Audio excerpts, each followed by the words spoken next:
And E-59, the strip chassis. Yeah, thank you. All about being proud to support the people who make the world work, and we've got some great stuff with the E-Series and strip chassis. We'll highlight all the E-Series, leader in the class cutaway segment. It's also review the F-53, F-59, that strip chassis, which is still the leader in all that areas, including motorhomes and such. So that's what it'll be about. We're starting to fill it up. I'm going to give it a few more seconds here. Make sure you get your gift for hanging out with us and listening to Stan.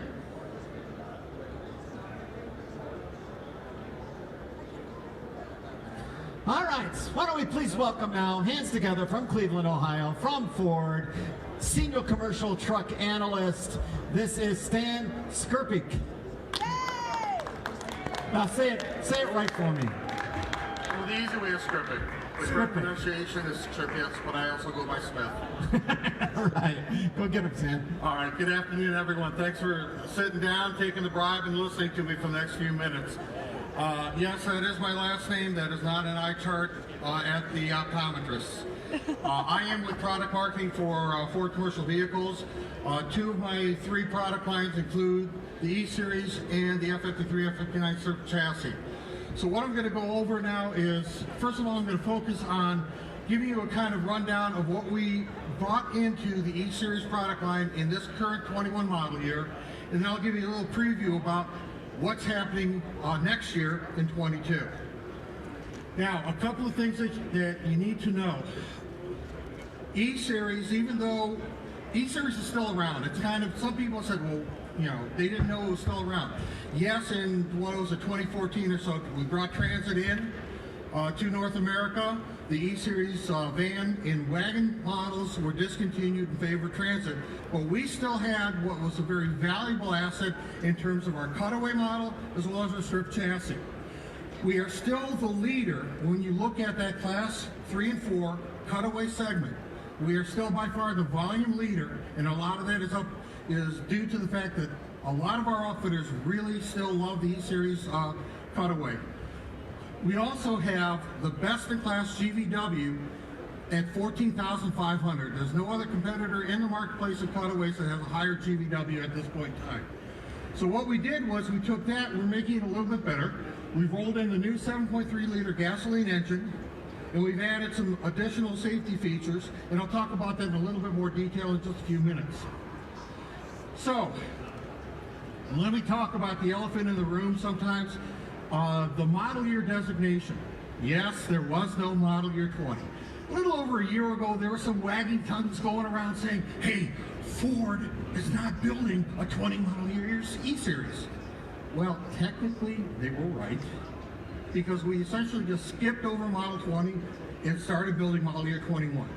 Why do we do this? Well, E-Series is built at the Ohio Assembly Plant in Avon Lake, Ohio. The same plant that builds our F650, F750 medium-duty product. And what we did at that time was we had a project where we're actually aligning our medium-duty model year with the rest of the competitors in the medium-duty marketplace. The plant came back to us and said, look, well, there's a bunch of paperwork and everything else that can just get really overcomplicated, make our jobs tremendously harder. Is there any way you can pull E-Series ahead as well? We looked at it, we thought about it, we said, hey, we see no downside. So we said, sure, we'll make it easy for you. It's always great to keep the plant happy. Now, the one fact that you have to understand is, regardless of how many model years or what the model years are, E-Series has been in continuous production for over 59 years. And E-Series is not going away. Proof to that point is what we put together for 21 model year, and we have some additional plans going out for the next 5 to 10 years. That I can't get into, but I will tell you about what we're doing now, what we're doing next year. All right, when we debuted production in the E-Series in January of this year, brand new, we have a 7.3-liter engine. You guys have probably heard some of the details on it. I won't get into it. But it is a larger displacement engine than the outgoing V10 6.8, but it's 20% smaller. Mechanics love us for that because there's a little bit more room now under the hood to be able to work on the engine. What we also did was we had an opportunity to kind of take a page out of our medium duty playbook and go with two separate ratings. That way we're able to have only one engine. We actually also discontinued the 6.2 liter. So what we have is a standard premium rating at 350 horsepower and 468 foot-pounds of torque. And then for those that don't need all of that power and torque, we do have what we call an economy rating to give them 300 horsepower and 425 foot-pounds. And now, we've heard it, and a bunch of people have announced it. Gaseous fuel prep is available now to be ordered. Start of production is at the end of this month, and units will be shipping probably a few days after that. Whoops. Sorry, I'm getting ahead of myself. Probably the biggest news is totally revamped new electrical architecture. What that basically means is most, if not all, of our control modules have been changed, have been upgraded, have been revamped. We went away from what used to be the old OBD2 round port to kind of a rectangular, what we call a smart data link connector. It still serves the same purpose, it's just a little different configuration. We also upgraded our base alternator. We went up to 210 amps as a base alternator. We also have an optional heavy-duty upgrade at 240 amps, as well as a dual alternator option that gives a user a total of 357 amps output. We made auto headlight standard. So the moment you turn on the engine, the headlights will be able to come on. We've also now standardized the telematics modem plugged into the harness that goes into the smart data link connector. We've also brought in the upfitter module, the upfitter interface module that was debuted at Super Duty a couple years ago. It's now available as an option with ESeries. And we also made our higher capacity 78 amp hour battery standard. On the interior wise, we did a little refreshing inside. No longer is the old green kind of backlit and all the controls and everything else. We've gone to the more modern, cooler looking blue kind of background. We also redesigned our center IP panel. We also have a new instrument cluster, new switches, headlight hazard, and lane departure warning. And in that center IP cluster, we've put in dual USB chargers instead of the 12-volt power point that we talked about a little bit earlier. There still is a 12-volt power point if you need it. It's in the glove box. We also kind of consolidated our radio offering. We talked to our customers and said, look, all we really want is hands-free capability for my drivers. So we have a basic standard Bluetooth-capable AM/FM radio, and it also has a USB jack. We got rid of the round auxiliary jack on our IP. New telescoping steering wheel, audio controls, different controls within the steering wheel now. The column is still telescoping. All right, safety-wise, we listened and heard and got beat up by our customers saying safety is the main concern for a lot of our fleets. One way or the other. Either they want to protect pedestrians, they want to protect their drivers, or they want to protect their investment in terms of the vehicle. Take your pick. All three are valid. So what we've done is we added standard safety features. Traction control is now available on brakes, standard. Hill start assist, standard. Electronic stability control is standard, included in every ESeries cutaway. Also, what we're able to do now is we've added additional options. We've added a tire pressure monitoring system for the dual rear wheel models. We've had it on the single rear wheel for a number of years as a standard option. We're making it optional here, although we've included it in the motorhome package. And then, most importantly, is the driver assist technology package, which basically bundles some of the key safety features that a lot of commercial fleets have wanted over the years. Pre-collision assist with automatic emergency braking, post-impact braking, which is basically in the unlikely event that there is an accident, it actually engages the brakes so that the vehicle does not roll.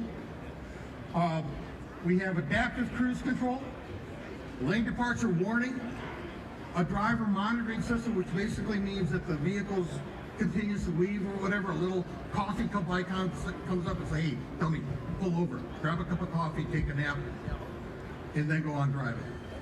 And then finally, auto high beam control, which basically is, it has a sensor that if you're doing night driving and it senses an oncoming vehicle and you have your high beams on, it'll automatically dim them down to low beams. So that's a lot to have put into one model year. And it's well overdue because, this has probably been the most significant investment that we've done in the E-Series in a number of years. But we're not done yet.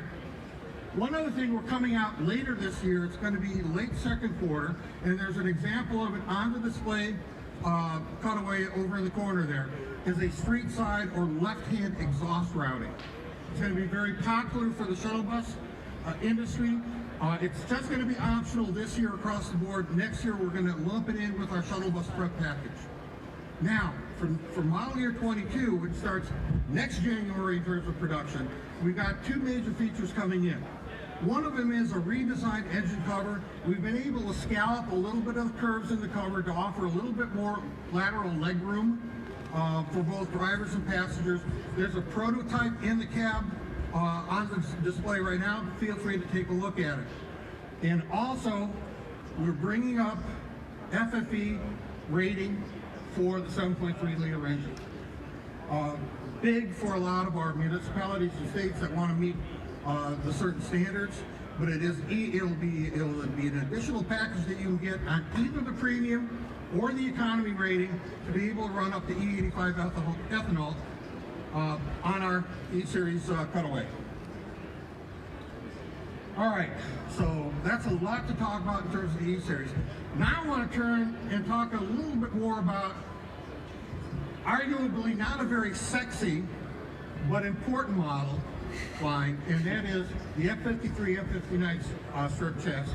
We have one on display at the end of the booth over here. Feel free to take a look at it. We put a lot of different changes in there. If you go over there, you take a look at it.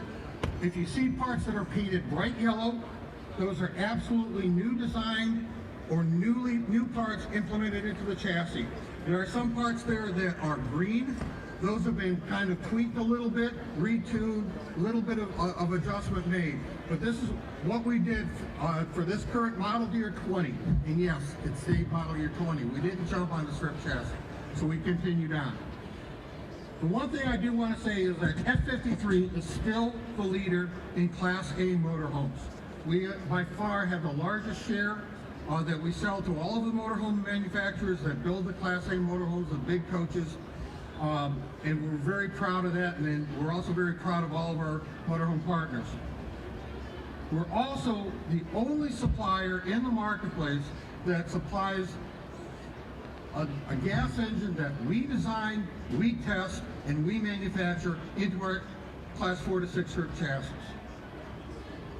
Now, we've added this new gas engine, and we've improved the new 7.3 gas engine. We've also improved a number of different things on the chassis, as well as some new safety features. Let me go into that real quick in terms of a little more detail. Obviously, 7.3 liter engine. Yeah, there's a recurring theme here. It's essentially, this engine was designed for the Ford portfolio to be able to meet the new emission regulations that are coming in 2021. The 6.8 ran its course. We had to sunset it. Reaction fuel prep is also now available as well on the engine. Order bank is open now. Production will start at the end of this month. Again, there's a recurring theme here. New electrical architecture, new control modules. You can see them all painted yellow there on the chassis. We will have wiring ready to go for an auto headlight option so that any builder can actually put it in, and the auto headlights will automatically be there. They'll have to install the sensor at a certain point along there, whatever dash they put in there. But the functionality is going to be their standard. And we also upgraded the alternator, 210 amps, with an optional 240 amp heavy-duty upgrade. On the chassis, telescoping steering column and a new wheel. It's actually It still maintains the diameter of roughly about 18 inches, which we've had on our strip chassis. The E-Series, I believe, is a 16-inch wheel. So we had to design this wheel specifically for the column, for our strip chassis, and also for our medium-duty product. We added, obviously, a new instrument cluster. It's a real nice upgrade. A lot more information, very clear to see. We've added, we've actually redesigned and tuned our spring packages on our F-53 motorhome products. What this will be able to do is it helps a lot in terms of ride and handling. A lot of things that certain customers have come back to us and said, you know, it could be a little bit better. Well, we made it better. And we also are able now to allow a higher center of gravity on any motorhome built, which basically means that more equipment can be moved up the wall of the motorhome if a builder so wanted to. Finally, what we did in our lower GVW models, our 16,000, our 18,000, our 19.5 thousand GVW models, we essentially took out the brake hardware that was there, the calipers, the pads, and we commonized our brake hardware across the board. So there are heavier duty calipers and pads now on our lower GVW R model, and that will help in terms of brake life. It'll help in handling. So it addressed some concerns we had in the past from certain customers. We've taken it to heart, and we've been able to improve this product to directly answer those things that the customer said. Finally, again, safety. If you're in the commercial industry, you know that's just a common thread. All fleets, large and small, to a greater or lesser degree, really are concerned about safety. Standard, again, traction control with all of our brakes. Hill start assist will be available as well. What we did optionally is we make the electronic stability control an option for either the 59 or the 53 chassis. And finally, for the F-59 step van chassis, we also have a similar driver assist technology package that has the automatic emergency braking, lane departure warning. Most everything I said about E-Series with the exception of the post-impact braking. That's not a feature that's available in F-59. This is, again, our customers came back to us and said, look, if, we want it. This is what we basically want. We don't need all of the bells and whistles, but these are the main ones. So what we did was we heard them, we put it together, it's a simple package, and it's done, and it's out to go. So, one other thing, and not a lot of people will notice this, but I wanted to make a point to it. What we also did this year was we revamped a few of our rear axle components. We got rid of some of the older type of models of rear axles and went to newer, more modern Dana axle configurations that help in terms of improved axle efficiency and operation. All right, that kind of brings me to my last slide here. There's a couple of things I really want to stress as kind of a summary and a general takeaway. Understand that E-Series and F-53 still maintain their respective market leadership. And if I haven't said it enough, I will say it again, and I will continue to say it until I'm blue in the face. E-Series is not going away. Our builders love it. We're going to continue to build it for the foreseeable future. We're working on plans 5 to 10 years out. Second of all, we listened to the customer. We added some standard safety features to help aid drivers, and we've also added optional packages to also keep them, pedestrians, and the vehicles as safe as possible. And finally, one of the things that I wanted to point out, and we saw all of this, we really took a big jump this year, but our plans moving forward is we want to continue to improve these products. We're going to take more evolutionary steps. This was a big one. We had the opportunity to do it. Over the next several years, we'll be adding little features and new components and everything else bit by bit to continue to evolve the product, to keep it as modern as possible, to keep it as productive and as efficient for each of our customers as possible. And as for that pretty much puts a cap to it. Thank you very much. If you have any questions, come see me afterwards. We can do one-on-one, play Stump the Chump. Thank you very much for listening. Will we be hanging out with him? I'll be right here. Okay. Before we leave, before I let you go, yeah, first, give him a nice round of applause. That was very in-depth. Appreciate it. In fact, he's going to be back and give us a little information on all medium-duty trucks at 4 o'clock if you want to get in-depth on any of that. And then we'll be doing an overall presentation at 2:45 and 3:30 if you want to come back for those. But thank you so much, Stan. We'll see you again at 4. Thank you guys for stopping by. Have a great day.